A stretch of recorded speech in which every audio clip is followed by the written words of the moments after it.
Furniture വിപണന രംഗത്ത് 13 വർഷത്തിലധികം നിലമ്പൂരിൽ പുതുമയുടെ പ്രൗഢ വിസ്മയം ഒരുക്കിക്കൊണ്ട് വിശ്വസ്തയോടെ പ്രവർത്തിച്ചു വരുന്ന ന്യൂ രാജധാനി ഫർണിച്ചർ കീർത്തിപ്പടി നിലമ്പൂർ.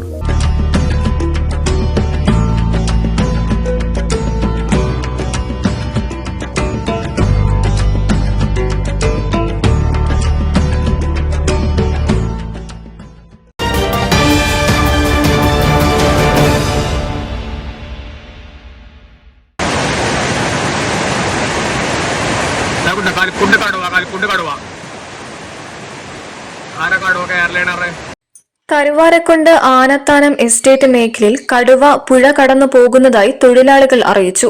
കടുവ പുഴ കടന്നു പോകുന്ന ദൃശ്യങ്ങളടക്കം ലഭിച്ച സാഹചര്യത്തിൽ ദൌത്യസംഘം ഇവിടേക്ക് പുറപ്പെട്ടു. News bureau, Karuvarakundu. ഒന്നാം വർഷം ഒന്നിച്ചൊന്നായി ആഘോഷിക്കാം. 1000 രൂപയുടെ മുകളിൽ പർച്ചേസ് ചെയ്യുന്നവരിൽ നിന്നും നറുക്കെടുപ്പിലൂടെ തിരഞ്ഞെടുക്കുന്ന 50 ഭാഗ്യശാലികൾക്ക് ഓരോ ഗോൾഡ്